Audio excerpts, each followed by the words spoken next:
Hi everyone, and welcome to today's lecture, which is on the microbial diseases of the respiratory, digestive, and cardiovascular systems. Now, keep in mind there are a ton of different infections that can infect any of these body systems, and so what we go through today is only a sampling of some of the things that you may encounter in these various systems.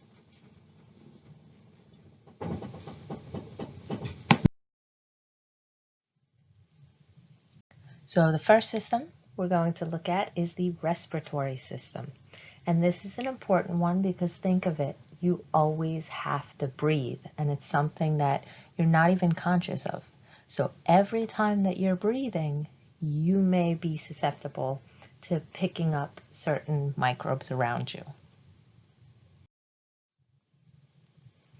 So as I was just saying, respiratory is the most accessible portal of entry because, again, you have to breathe. And it is constant all day, every day, whether you're awake, whether you're asleep, you are always breathing, which means you are always able to take in microbes through this way. Now, the first thing that I mention on this bullet point is the idea that the respiratory infections are usually bacterial or viral. Fungal you usually only see in immunocompromised people. And when we talk about respiratory infections, you have to keep in mind that there's the upper respiratory tract and there's the lower respiratory tract. And the type of infections you'll get, the severity, they differ depending on which one of these areas is being affected. So when you think of the upper respiratory system, what do you think of? What's part of your upper respiratory system? You have your nose, you have your mouth, and you have your trachea. Okay? These things in the upper respiratory system, they are constantly exposed to pathogens because, again, like I was saying, the idea of breathing, and if you think about the mouth is part of both respiratory and digestive. So that gets hit double in terms of taking in pathogens.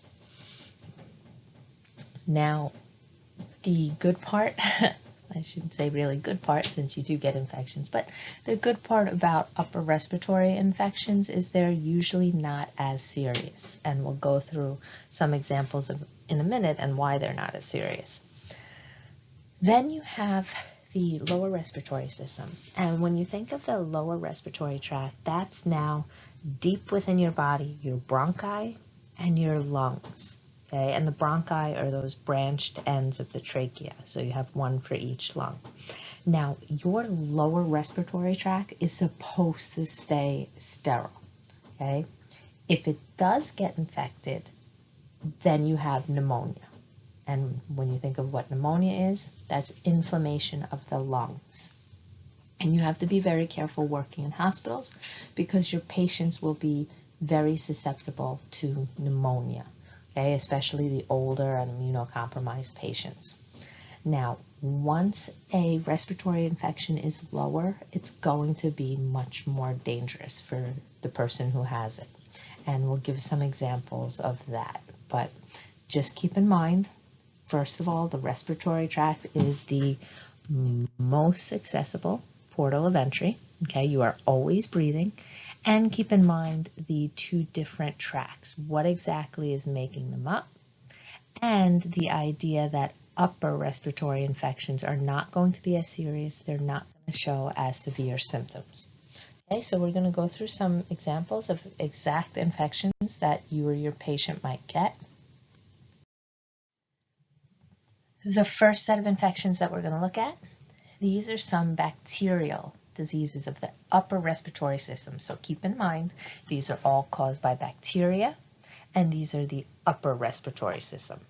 Now, interestingly enough, the middle ear is actually considered part of this because if you think of any time you have ear infections, your sinuses can be infected and it affects the whole upper region of your body.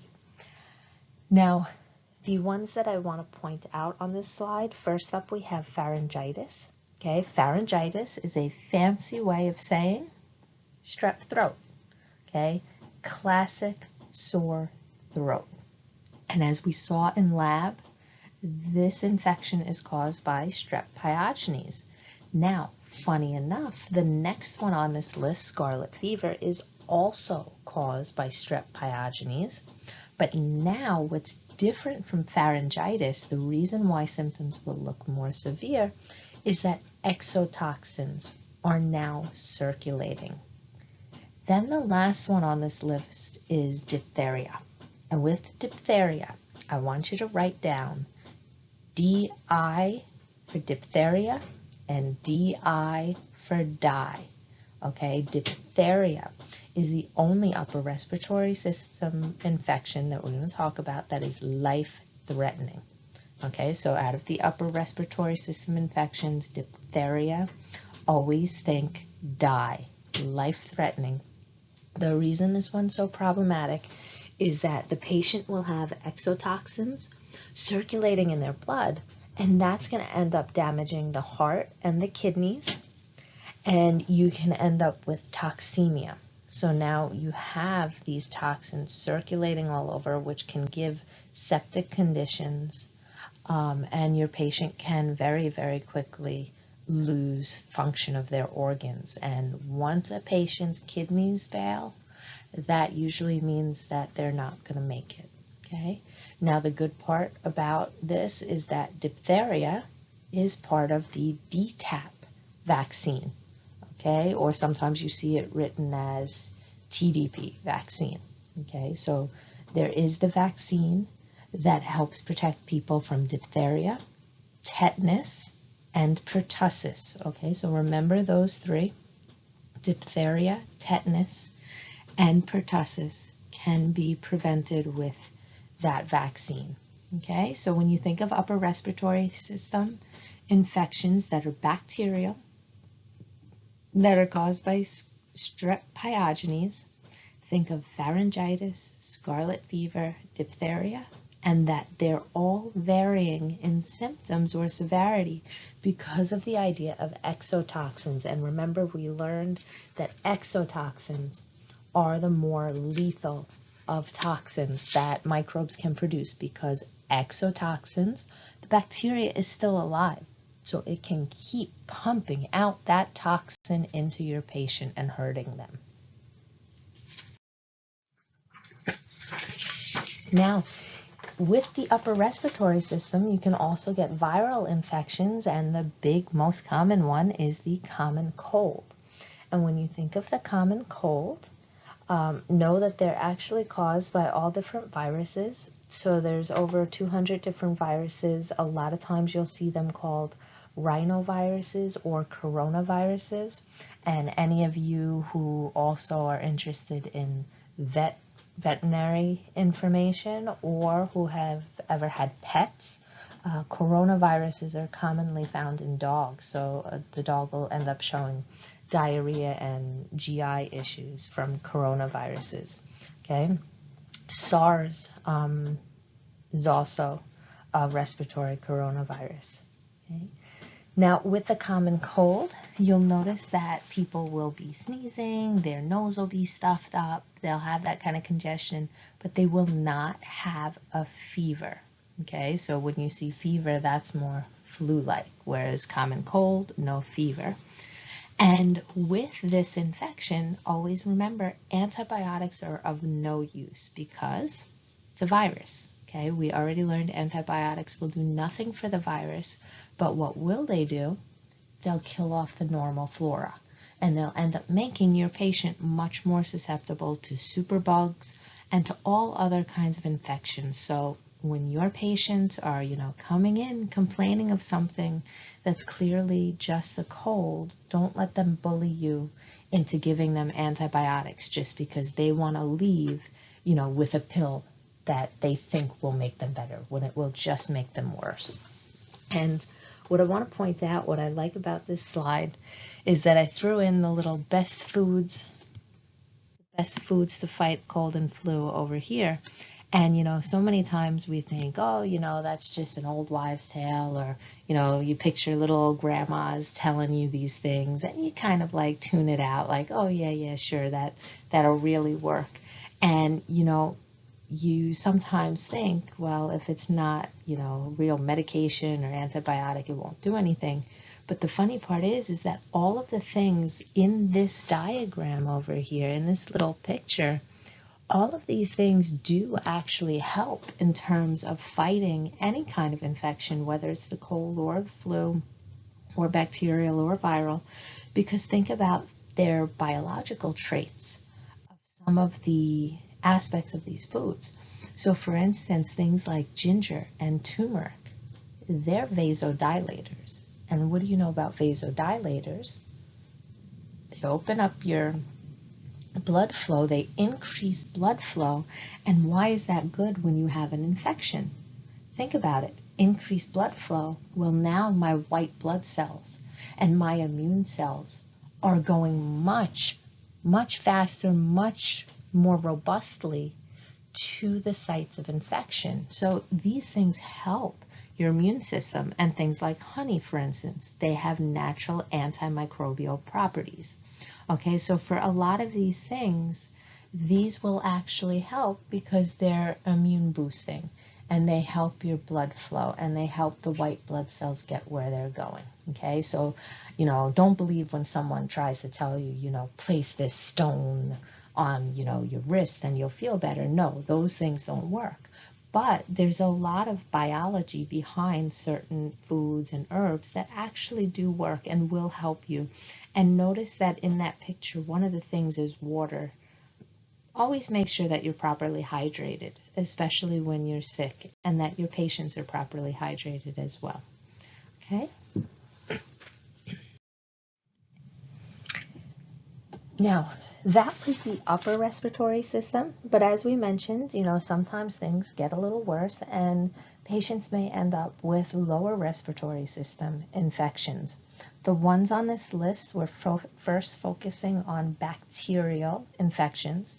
So whenever you see these terms, keep in mind bacterial, okay, and that they are the lower respiratory system. So be very comfortable with what's an infection of upper versus what's an infection of lower respiratory system.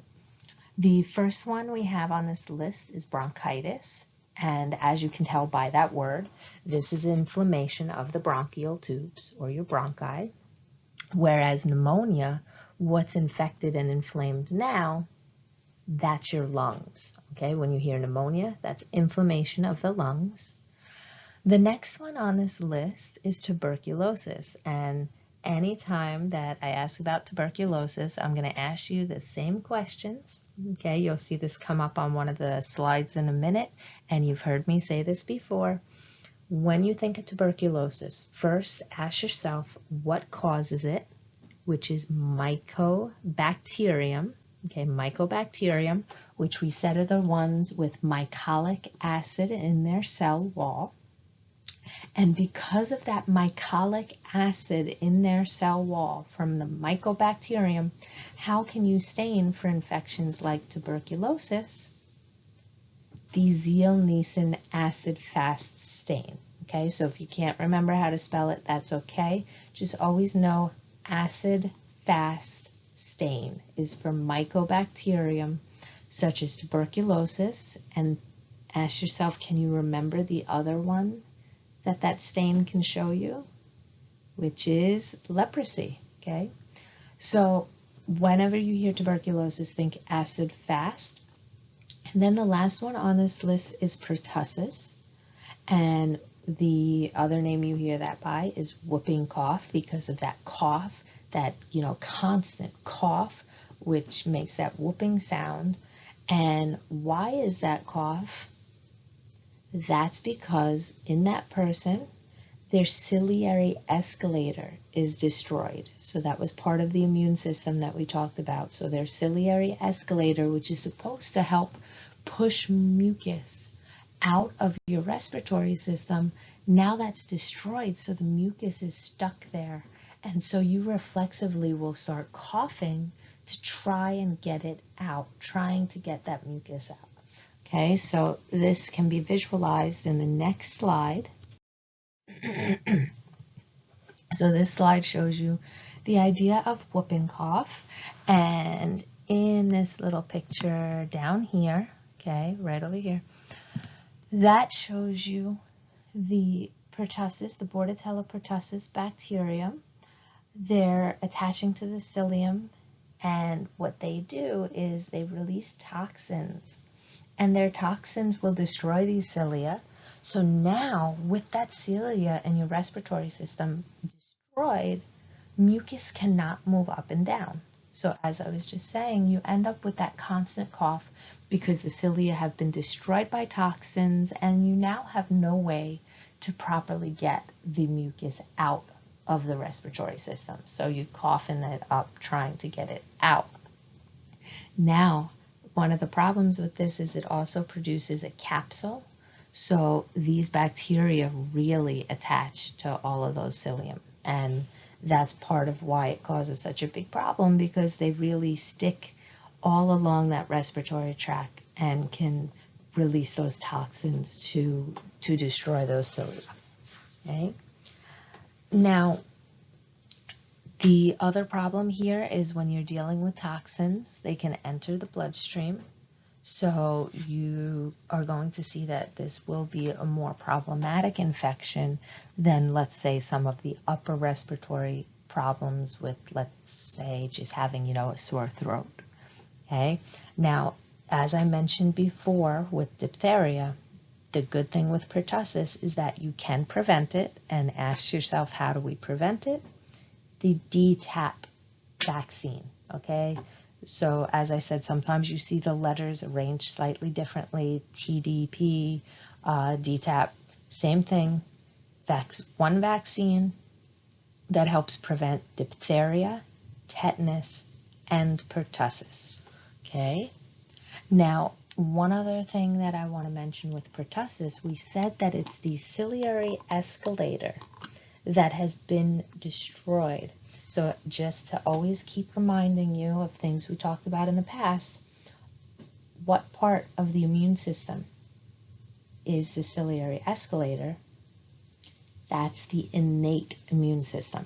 Okay, so remember, any of those barriers for infection, that is innate immune system.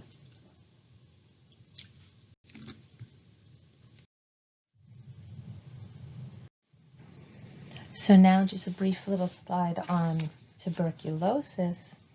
As I mentioned a minute ago, tuberculosis is caused by Mycobacterium.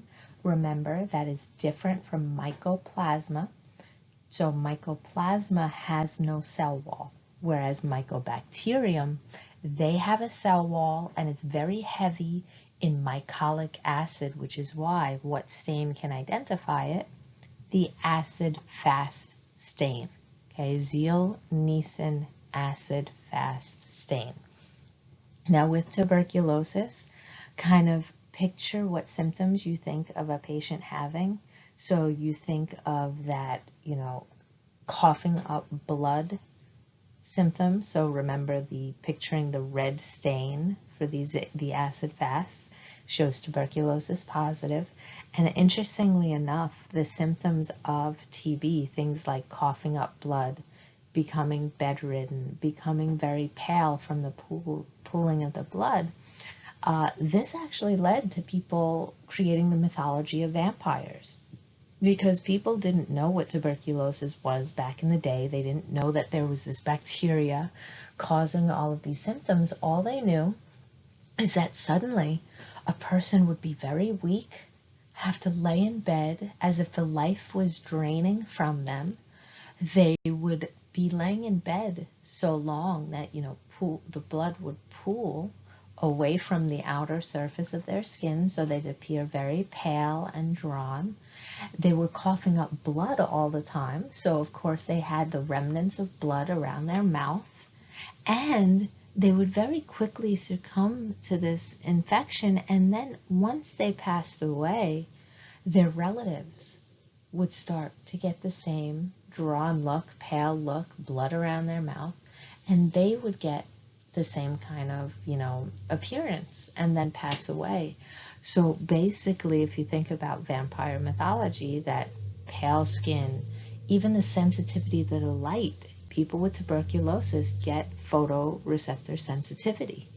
So the sensitivity to the light, the idea of that blood and of the highly infectious nature of it, they didn't know bacteria is highly infectious. All they thought was that the deceased was coming back and feeding off the life of their relatives and taking them with them as well.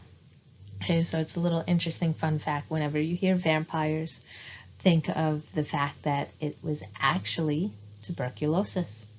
Okay, and I put some other causes on here as well, so it's not always Mycobacterium tuberculosis. Sometimes it's bovis or avium, but with these, notice that in all these cases, it's Mycobacteria, okay? So the end word might change, but the genus of Mycobacteria stays the same.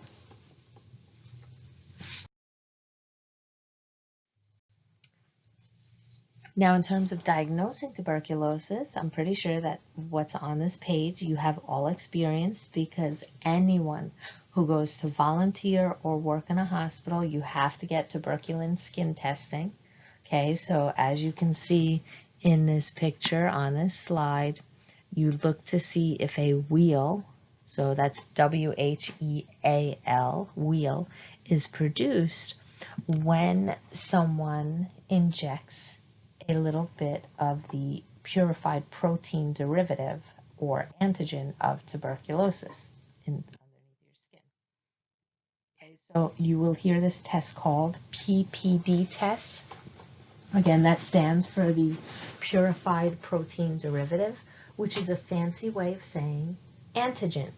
They are taking an antigen or proteins from the tuberculosis bacteria, they're putting it under your skin, and they're looking to see whether or not you have the reactions to it. Does your body have antibodies that will instantly fight this reaction or attack this antigen and puff up the skin?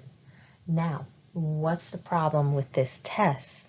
Okay, if any of you have had friends or yourself from a foreign country, you know that they will always get a false positive on this exam. On this test, this PPD test, because many people from foreign countries, it was required for them to have a vaccination against TB, because many foreign countries, such as India, TB is so prevalent that they have to use vaccinations for it.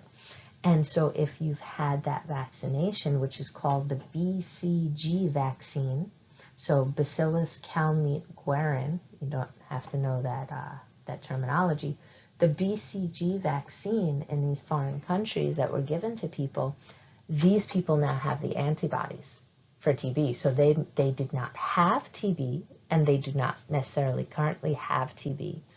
But because their body has the antibodies that they produce from the vaccine, they will always show a positive result on a PPD test, okay? The other problem with this test, as you can kind of pick up from what I was just saying, is this test will show you if your body has antibodies against TB. What doesn't that tell you? Whether or not it's a current infection. You may have a previous infection or may have had a previous infection, and now you'll come up positive from this test because you have the antibodies. So the skin test does not show you whether or not it's a current infection. For things like that, you need to have an X-ray or CT, full-blown, culturing of your sputum for that, okay? But at least it is a way to kind of initially detect whether or not you've been exposed. They're also developing newer rapid blood tests and PCR testing, which, as you know, PCR testing is nucleic acid-based testing, okay? Now, on this slide, I have a whole bunch of different forms of pneumonia listed. Okay, pneumonia, now we're getting really deep into those lungs. As I point out on the slide, you don't have to memorize all of these. It's just to show you that there are various different types of pneumonia. There's typical and atypical, which we'll have some slides dedicated to that information in a minute. There's also a breakdown of lobar, broncho, and pleurisy, which is basically kind of specifying what part of the lungs are infected. So for some patients, it may just be the lobes of the lung. For others, just the alveoli. And for yet again others, it'll be the pleural membranes. So those last three are not about what's causing the pneumonia, like which bacteria, but rather they're focusing on the localization of the infection. Okay, now to zoom in or kind of focus in on the top two, typical and atypical pneumonia. First, we have the typical pneumonia, which is pneumococcal pneumonia. Okay, this was one that you see a lot of times in terms of advertisements for the vaccines and everything. With pneumococcal pneumonia, it's caused by strep pneumoniae. Okay, so interestingly enough, you hear strep again, like we did in our labs. Okay, with these, since you already know strep is gram-positive, right? With this one, it's a diplococcus structural arrangement, meaning so it's in pairs. And with this, ask yourself, so if I gram stained the sputum of a pneumonia patient, what would it look like? Well, gram positive, it would be a purple gram stain. And because it's strep based, strep pneumoniae, it would be round shaped. Okay, so always remind yourself, what would a gram stain of this culture look like? Because there are a lot of cultures that you take in hospitals to gram stain. Okay. Now with this, the patient then ends up with a lot of fluids filling up the lungs and red blood cells, and this kind of uptake in the lungs then interferes with oxygen, proper oxygen maintenance. Okay. Now, like I just mentioned a minute ago, you hear a lot of advertisements for vaccines. So the good part about typical pneumonia is that there is vaccination against it. And it's specifically a conjugated vaccine. So if you look back at our other slides, conjugated simply means that they tie a weak antigen to a strong antigen so that it really produces a much better immune response for you when you get that vaccine versus whether, had they just put one of those antigens into your system at once, because you really want a good immuno response when you get the vaccination so that you know that you have proper antibody production.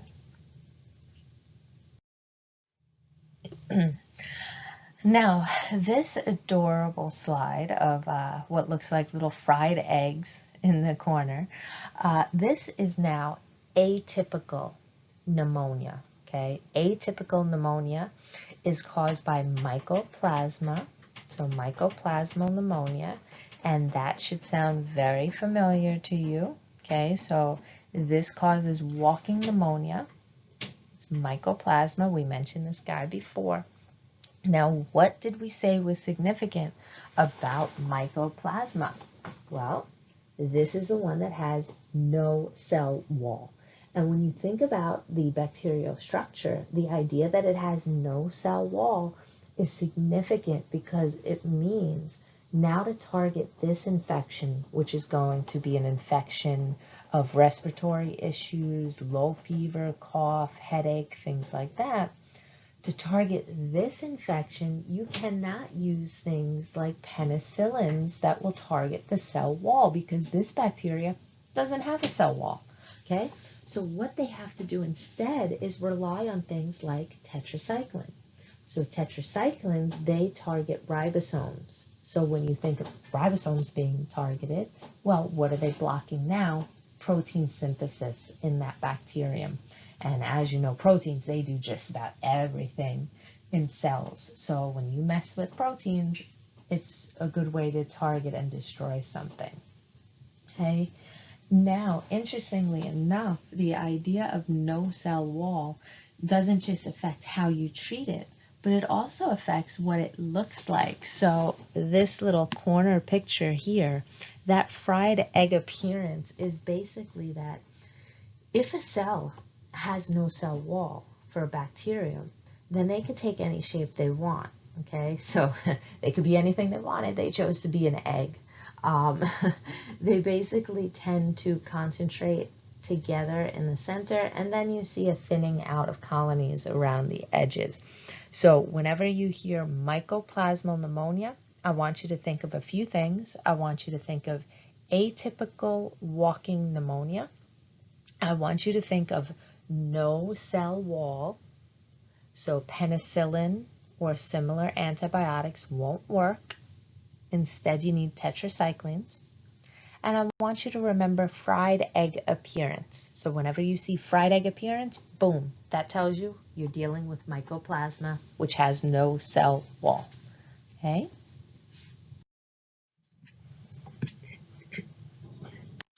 Now, the last one that I want to mention for the respiratory system is influenza, which is the flu.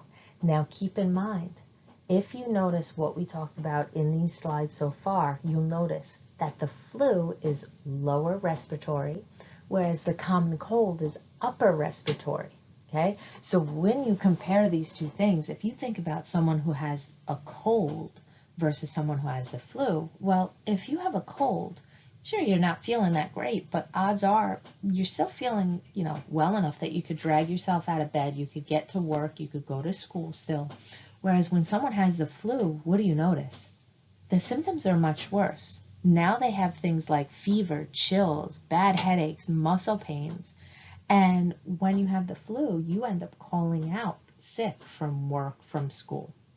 Okay, so that will kind of help remind you which is which in terms of location, because we said that upper respiratory systems are not as severe, whereas lower respiratory systems, these are now more severe. Okay, now when you think of the flu, the other thing to remember is that it's a RNA genome virus. And as you know, anything with RNA genomes in terms of microbes, they're going to be much more problematic. Okay, with RNA, you have gene reassortment, you have prone to mutations, you end up having issues where the high mutation rates of these viruses make it very difficult to treat them. And also, even with vaccines, you'll notice flu vaccines, you have to get different ones every year, because by the time the next year comes around, the most common strain has now mutated enough that, the antigens, the antibodies, they're not recognizable at this point. Okay? The other problem with the flu that I want you to remember is that the most common complication is going to be bacterial superinfections. Okay? And if you ask yourself why, this is something that we've discussed a lot already. You think about patients. When patients come in to see you and they're really, really sickly feeling, what do they want? They want to be given a pill, or they want to be given a medication so that now they're not going to want to leave unless they have that medication. But as you know, what's causing the flu? It's a virus. So if these people are constantly being given antibiotics for the flu, for a virus, for something that, they may not have been cultured at that medical facility, well, now what did those antibiotics do? It killed the normal flora. And so now the pathogens that are resistant, they rise up, they take over, they're now replicating, they're very robust, and now this patient has bacterial infections in addition to the flu that they've trying to fight. Because think about it, once you have the flu, you're now also immunocompromised. So messing around with things like antibiotics, that just makes it much, much worse situation.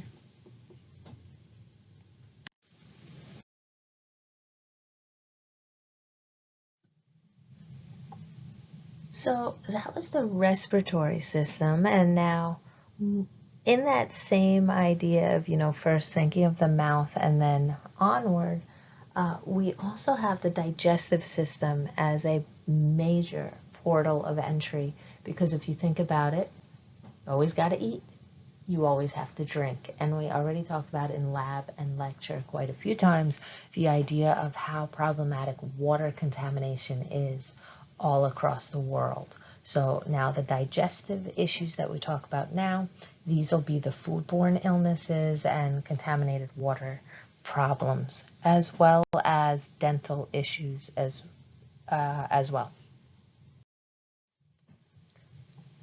So as I was just saying, digestive is the other major portal of entry. It has a lot of defenses, so especially things like enzymes that we've talked about in terms of the innate immune system. But infections of this area are still very common.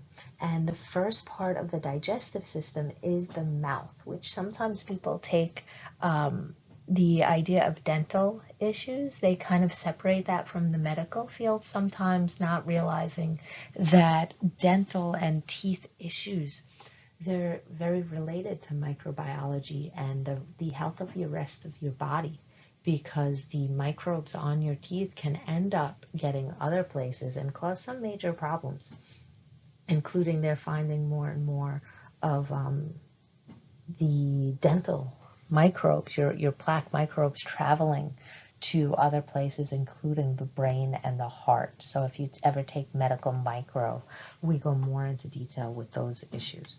So now, focusing on the mouth as a major portal of entry for digestive microbes, think of dental and periodontal infections and think of what plaque is. So we've already mentioned plaque before being biofilms. And what did we say biofilms are? That's a collection of a whole bunch of different bacteria sticking together and making it more difficult to treat. Now these biofilms are attached to the outer film of your teeth. The big main one is strep mutans, which is cariogenic. So cariogenic means that it will convert sucrose to lactic acid and produce dextran. That's a fancy way of saying you're getting acids produced on the outer coating or outer film of your tooth that's going to corrode or eat away that protective enamel and produce things like cavities. Now, in addition to this plaque issue, you get specific infections of the dental area. Two that you've probably heard a bunch of times, especially in commercials for mouthwash, are gingivitis and periodontitis. So you have to ask yourself, what's the difference between these two infections? And I want you to circle, star, highlight these differences. So gingivitis, if you hear that, that's inflammation limited to the surface of your gums. Okay, so gingivitis is inflammation and infection of the surface of your gums. Then you have periodontitis. That's a deeper infection. So now the infection of the gums has resulted in loss of supportive bones and ligaments. And so this is the one that's responsible for most tooth loss of adults. Okay, so you have gingivitis is just inflammation and infection of the surface of the gums, whereas periodontitis is infection of the gums that goes deeper into the supportive bones and the ligaments and results in tooth loss.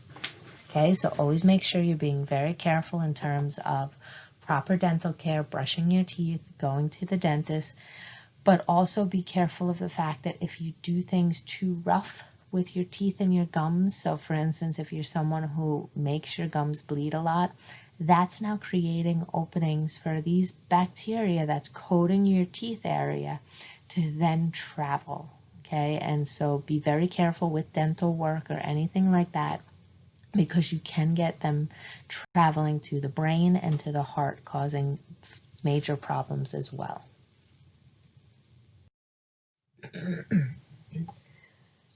Then you have the rest of your digestive system beyond the mouth and beyond the teeth. And you can either have exogenous infections or you can have endogenous infections, okay? So exo means outside. So with exogenous infections, the microbes are coming from the outside, which means where are you getting them from? If it's the digestive system coming from the outside, it means food and water. So contaminated food and water cause exogenous infections, whereas endogenous, endo means inside, within. So what microbes are within, those are your normal flora. Okay, so things like E. coli, right? So exogenous is from food and water, whereas endogenous are infections caused from normal flora. Okay, now most of the bacteria that cause the gastro-related infections, they're causing problems because of enterotoxins. And we've mentioned enterotoxins before. This is simply one of the subcategories of exotoxins. Okay, so exotoxins, they're being secreted by living bacteria, pumping out these toxins. And in the case of enterotoxins, they're targeting the intestines. And the big example is Shiga toxin, which originally was only thought to be produced by Shigella, but then they discovered that E. coli is also producing it. And what Shiga toxin does is it modifies rRNA to block that binding of mRNA, which is a fancy way of saying Shiga toxin blocks protein synthesis. Okay, so I want you to circle the word Shiga toxin over here, circle Shiga toxin and write blocks protein synthesis. Blocks protein synthesis. Okay. Now, some of the common digestive infections that you'll find, or the bacteria causing these infections, are E. coli, Shigella, Salmonella, Vibrio, and H. pylori. Okay, you may have heard of quite a few of these. So E. coli, you hear a lot of those contaminations of things like lettuce and romaine recently. Shigella is what causes dysentery. Salmonella, you end up with gastroenteritis or typhoid fever. Vibrio, I want you to circle Vibrio and put seafood poisoning. Okay, so this is a shellfish poisoning. And then H. pylori, I want you to circle H. pylori and write ulcers. H. pylori is the cause of ulcers. Okay, now to go into another example with food poisoning. Here we have staphylococcal food poisoning. So Staph aureus, you're all experts at Staph aureus based on the lab session. What are some things that you know about Staph aureus from lab? Well, first of all, what's the big obvious test for Staph aureus? Coagulase testing. Okay, coagulase testing. They can produce coagulase. And with Staph aureus, with relation to food poisoning, there's something called temperature abuse. Okay, that's what this figure on the side kind of tries to show, is temperature abuse. The idea that you'll cook food, and so you'll think, oh, okay, I cooked my food, you know, hot flames, fire, it must be safe now. I killed any bacteria in it. But what you then don't think about is after that food has been cooked, okay, what do you do with it? You put it in another container, right? You put it on plates. Sometimes, especially with picnics, you'll put it into different bowls or kind of prepare it in an additional way. So you'll do further cutting of a cooked meat, for instance. Okay, you're handling that food. And if it's not you, then restaurant workers are doing this, okay? Food preparers.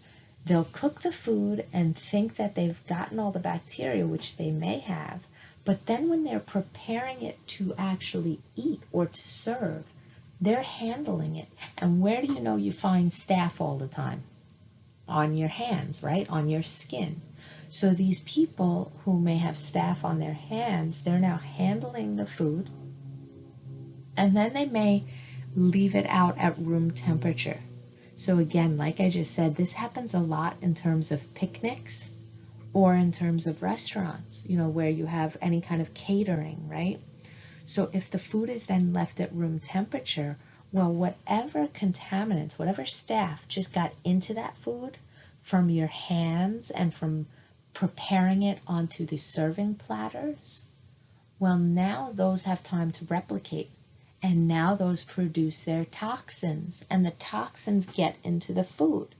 Okay? Now, once you've done that, now that there's toxins in the food, even reheating it, let's say you did all of this and you decide, oh, okay, I don't trust it. It's been sitting out for, a few hours. Let me microwave my plate of food. That won't destroy the toxin. That may kill the bacteria that's in there, but that's not going to destroy the toxin. So within 1 to 6 hours, what we call staphylococcal intoxication will occur, meaning you'll start getting those symptoms in terms of diarrhea, vomiting, cramping, all of that. Okay. Now, I mention a little question over here. What are some reasons that staph would outgrow other bacteria in this food that you have sitting there? Well, think about what we learned about staph. Staph are halophiles, right? So you may have this salty, nice, picnic salad or salty meat and think, oh, bacteria don't like salty. Well, staph does. So staph really enjoys a lot of the food that we end up preparing, okay? And the last thing that I show over here is that phage typing tracing can kind of help identify what the source of contamination was. But you don't have to worry about that for our processes. It's basically just a form of experimentation that they do when they're trying to track down the exact source of particular food poisoning cases.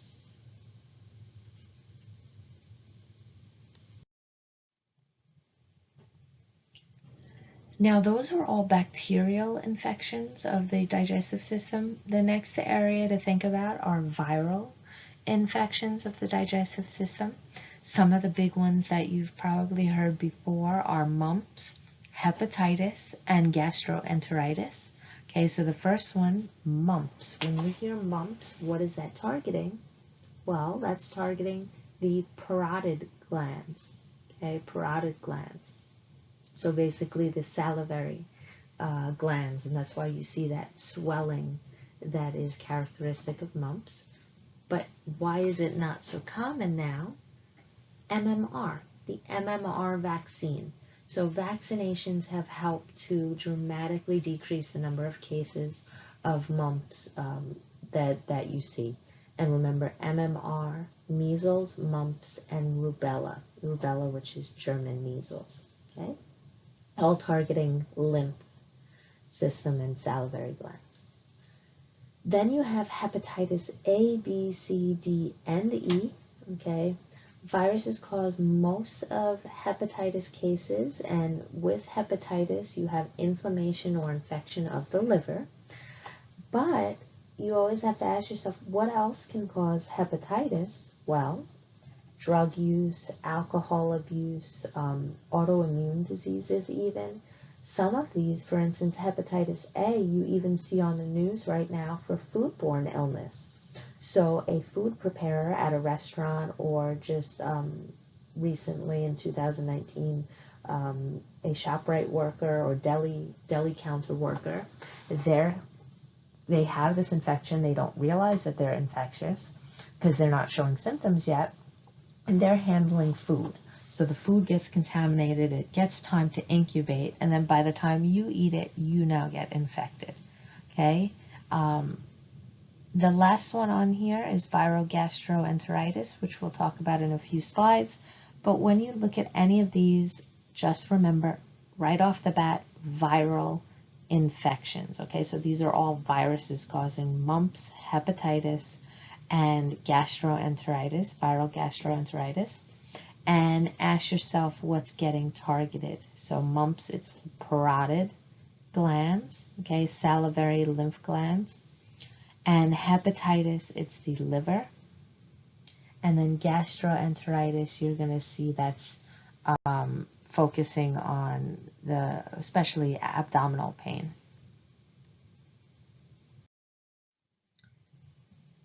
This slide here is just to show you the various different forms of Hepatitis, you don't have to memorize any of the symptoms or vaccination processes or anything in here. This is just if you wanted a little more information about what your patient might be encountering with each of the different types of hepatitis. What I do want to point out with hepatitis is that there are two terms you should always be aware of and know the meaning of for hepatitis. The first one is jaundice. So if your patient is experiencing jaundice, that's that common yellowing of their skin. It's due to excess bilirubin of heme. Okay, so jaundice is yellowing of the skin. And then cirrhosis is the scarring they get on the liver. So some cases of hepatitis become so bad that there is severe scarring done, which is cirrhosis, CIRRHOSIS. Okay, so that's hepatitis, focusing on the liver. Then the last of the viral digestive infections that I want to mention is viral gastroenteritis.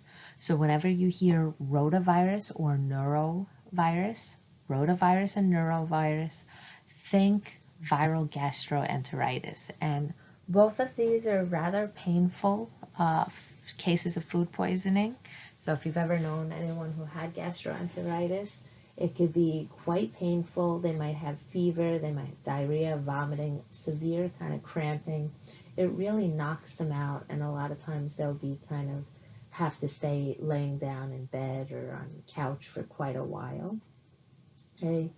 With these, your immune system can kind of take over and naturally fix the problem, or in some cases with things like rotavirus, you can prevent the issue with a vaccine.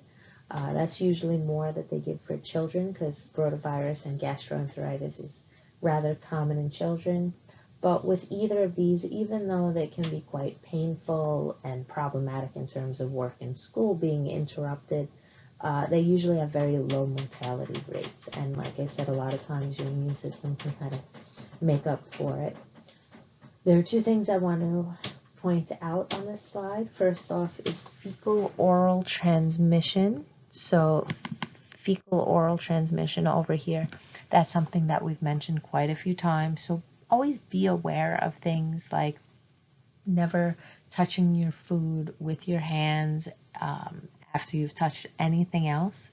Sometimes just grabbing a doorknob handle or even grabbing some of the utensils or table surfaces, you can kind of end up with pathogens on your fingers and then you're touching your food.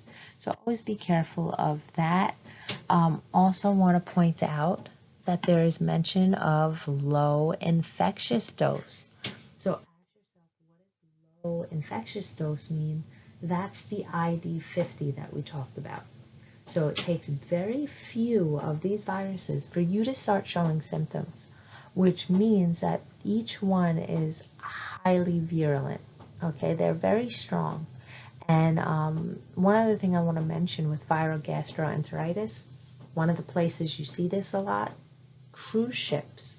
Okay, so always be careful about certain vacation trips. Cruise ships and resorts tend to get gastroenteritis quite a bit, and especially if you think about cruise ship conditions.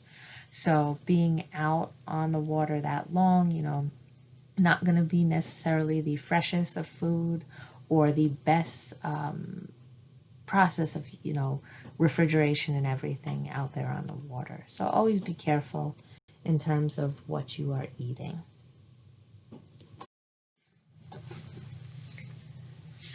Now, unlike the respiratory system, you're also going to see a lot of fungal and helminth type of infections when we talk about the digestive system. Some of this we've mentioned before, so it's kind of just a review of the lecture on fungi and parasites. With the fungal diseases of the digestive system, when you hear mycotoxins means toxins produced from fungi. And the two examples I always like you to remember are ergot fungal contamination and aflatoxin. Okay, so ergot is the one that we mentioned is a derivative of LSD. that's responsible for the Salem witch trials because it causes the hallucinations, it causes convulsions and tremors and skin crawling neurological symptoms. And then aflatoxin poisoning is the one that we said. Aflatoxin B1 is the most potent natural carcinogen. Okay, so aflatoxin B1 was the one that we said is the most potent natural carcinogen. Okay, so keep that one in mind as well. Then in terms of the helminths, so whenever you hear helminth, remember that means worm.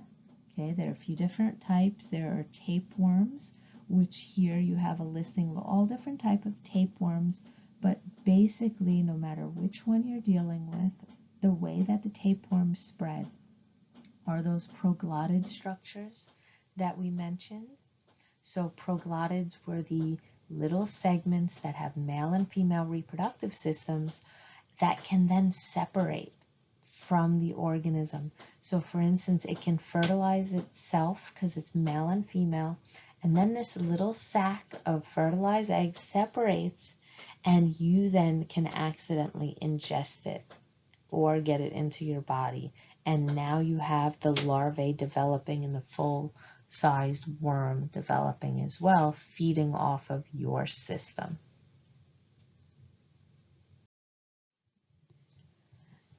The next one over here, an example, is pinworms. And pinworms, I laugh every time I talk about pinworms because I basically have to say itchy butt a whole bunch of times. So pinworms, the big symptom of pinworms is pruritus, which is a fancy way of saying itchy butt, because as you can see in this little diagram, you have the pinworm eggs and larvae right at the very tail end of the colon and the anus region. And a lot of times they will suction on, because you know helminths, a lot of times they have little suctions in their mouth. They'll suction on right at the anus lining. And so they cause severe itching. And it's very common, especially in children, for this to happen. And then we have the repeat slides just to remind you of these quite problematic helminths of the digestive system.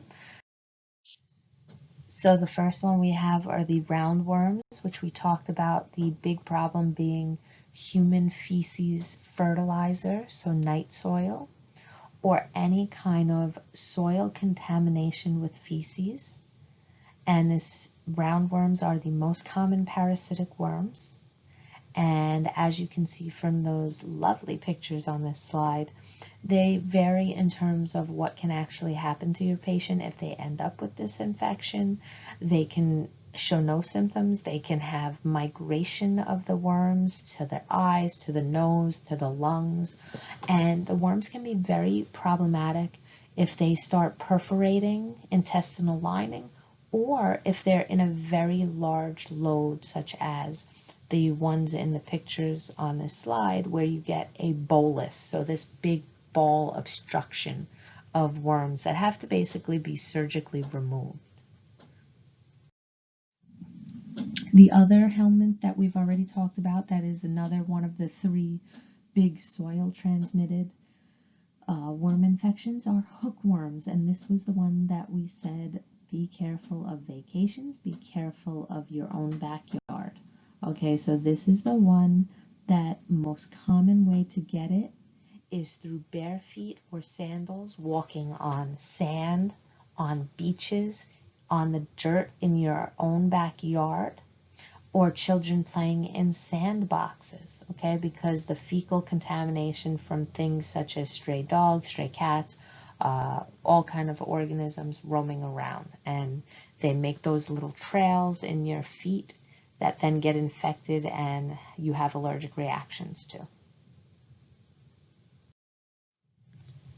And then the last reminder slide here, this is the whipworm infections, where you most likely again are getting from contaminated produce, unwashed foods such as fruits and vegetables that somehow got contaminated by fecal fertilizer or sewage issues, or even the idea of fecal oral transmission.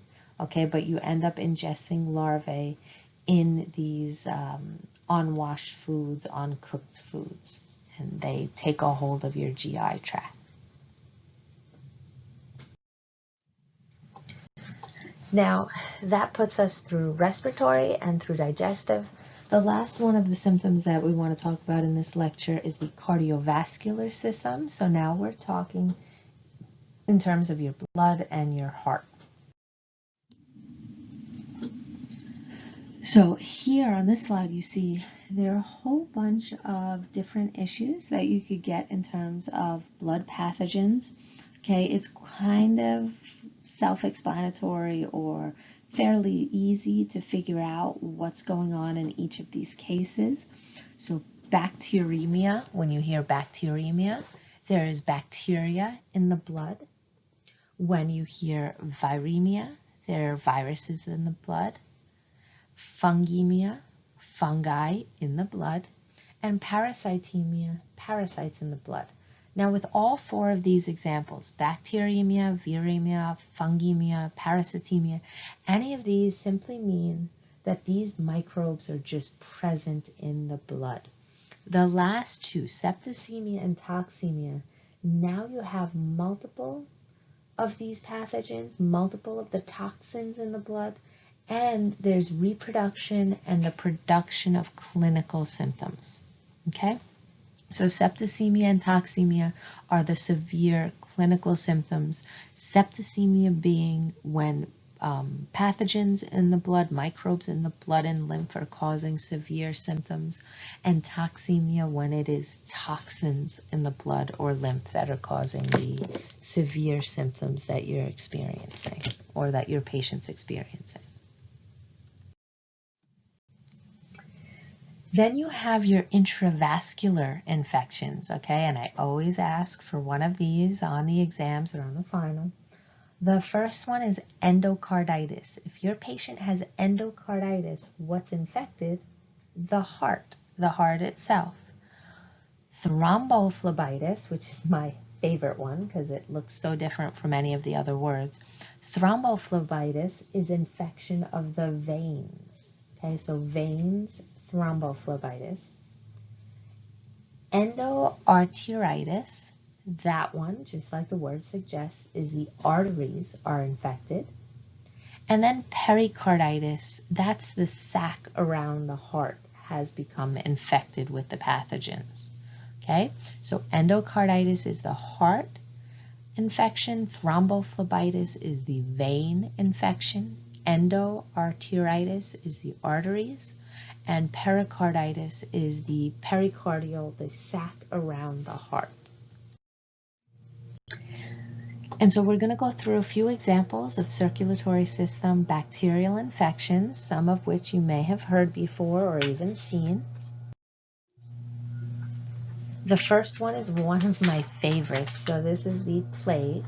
Okay, when it comes to the plague, I want you to remember Yersinia pestis causes the plague. So anytime you see the word Yersinia pestis, that's responsible for the plague, and I want you to associate the plague with the plague doctor, which is seen over here. So I'm kind of jealous that doctors no longer get to wear these outfits because they're pretty cool looking.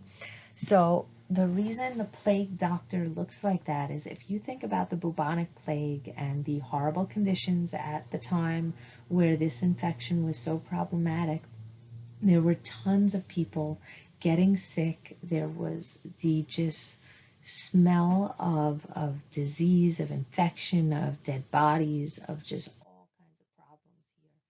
And so what these doctors would do, that beak mask that he's wearing, that's filled with herbs and other things with smell to ward off smells, and because they thought that it was a filter for pathogens. So it's kind of like, you know, the masks that doctors wear today. They were trying to protect their own nose and mouth from getting infected. But like I said, it also was filled with herbs for the smell of all of the disease and infection that was caused by this problem. Now, with plague, you'll notice that there are 3 examples there. There's bubonic plague, there's septicemic plague, there's pneumonic plague. So it basically depends, is the bacterial growth in blood and lymph? Is there septic shock? So is your patient going into organ failure? A pneumonic one is focused in the lungs, and it is highly contagious, as are the other ones as well. But pneumonic plague is very, very airborne contagious with nearly 100% mortality. Okay. But now when you see that it's caused by bacteria, the good thing is antibiotics were then able to be used for this kind of infection.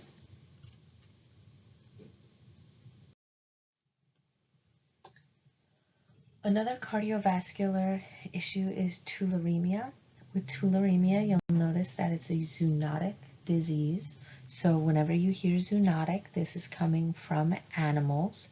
As you can see on this slide, especially from this little picture here, okay, this is one of the ones that is carried on things like rabbits, but it's mainly being transmitted because of things like ticks.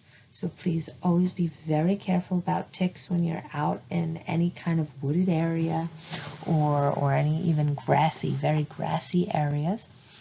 And as you can see in the pictures, there'll be these big bulbos forming. So bulbo is that very big protrusion on the throat that you're seeing on the skin, and you'll get ulcerations as well. But this is going to be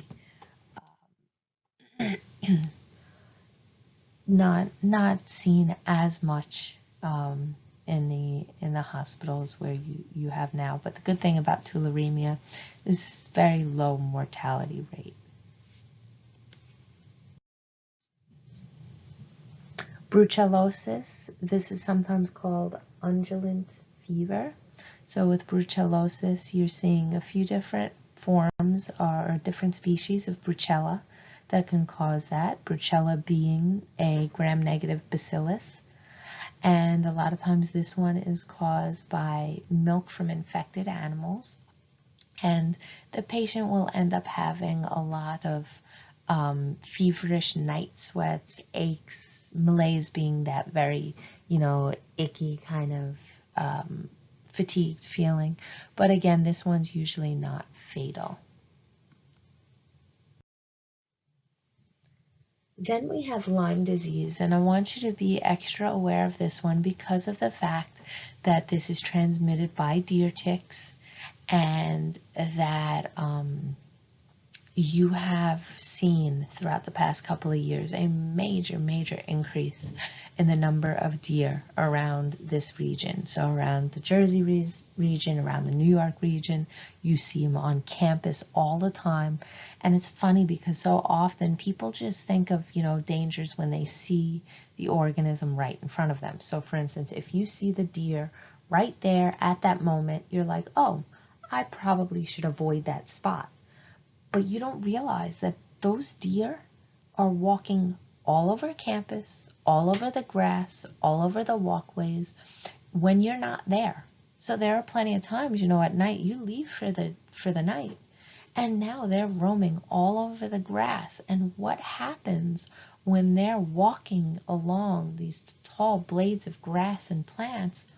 The deer ticks, the ticks on them, get brushed off onto the grass. And then what happens when you walk through that grass, or you sit on the grass, or you are putting your bags or anything near that grass or that sidewalk? Well, now you get that little tick on your property, on your skin, okay, crawling on you, and that's how you can get bitten. So please be very, very careful with this. Lyme disease is the most common tick-borne disease that you encounter. It's caused by the bacteria called Borrelia burgdorferi, okay?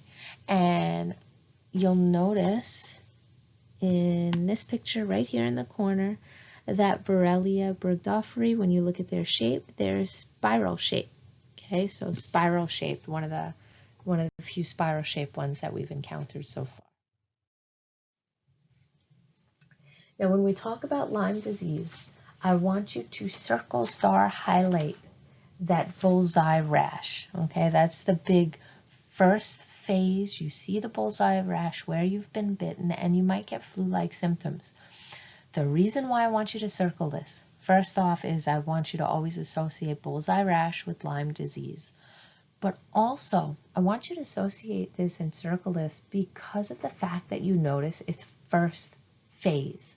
If you catch Lyme disease, and I don't mean if you catch it as in the infectious way, but I mean if you spot and detect Lyme disease in the first phase, you can easily treat it before you get problems, okay? Antibiotics will take care of it without as much issue to you. If it gets to the second phase and then the third phase, you are going to start having major problems. First of all, because it ends up going neurological at later phases. So the third phase, you'll start to have neurological issues, even mental dysfunctions, and it will then start to present autoimmune symptoms. Okay, so a lot of people will mistakenly think that Lyme disease is autoimmune just because of the fact that they're seeing problems in the immune response. Basically, what happens is it inhibits your lymphocyte and cytokine production. So you're not going to have proper immune function.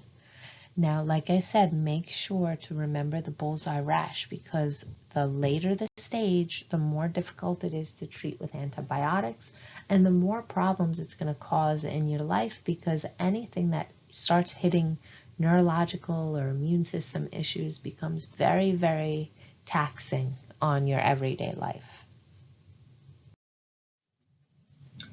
The last one that I want to mention here is relapsing fever. This is another one of the Borrelia species. This is a spirochete. Okay, so spirochetes, you usually think of syphilis, but relapsing fever is also caused by a spirochete. And again, you're seeing transmission by ticks. So please always be careful. You know, in some of these slides, you notice ticks from rabbits, you notice ticks from deer, in this case, ticks from rodents. Okay, so always be very careful thinking about when you walk on the grass, if you ever try and sit on the grass or when you're outdoors, remember that you're not the only thing that was there, that there are a lot of animals that roam around, whether you're seeing them at that moment or not. And a lot of them can accidentally, you know, drop these little arthropods into the grass or into the walkways or even on seats where you're trying to sit. Okay, so please always be careful when you're outdoors, and if you're ever going into the woods or a very heavily brush area, make sure to check yourself. Check your clothing, check under your hair, have someone else check your back, your legs, check all over to try and make sure that you don't see any kind of bites on you, and keep an eye on things because even though there are treatments with antibiotics, you don't want to deal with some of these problems. And things like Lyme disease can cause you problems for quite a long time, and relapsing fever as well. Okay, you get relapses, and even though they may not be as severe, it means, you know, this is something you're stuck with, where it's going to keep coming back, keep causing issues for you. So please always be careful. Now, as I mentioned at the beginning of this, keep in mind, I only gave you a little bit of a sampling of the diseases that you can encounter from these symptoms, but working in the medical field, especially in the nursing field, you're going to encounter a whole lot more, but you know, it's too many to list in one class. But I want you to start thinking in terms of picturing respiratory infections, digestive, cardiovascular. Whenever you're breathing in, whenever you're speaking, whenever you're eating, you're drinking, be aware of all of the different things that can happen when it comes to microbes. So since I just said that this is only a sampling of diseases for these different body systems, I'd now like you to take out your Remind app and please send me the answer to the question of what would you like to know about? Meaning, I would like you to send me what illness or ailment of any of the systems the body systems that we talked about today would you have liked me to discuss and kind of add to this lecture? So that maybe in future semesters, I can kind of fill in some extra things that students want to learn about. So of course, this won't help any of you, I apologize, but it may help future semesters. Okay, thank you. Always make sure to send the Remind app as soon as you get to the slide that asks for it so that you do not forget. Thank you so much. That is all for today. As always, feel free to contact me with any questions. Thank you and have a great day.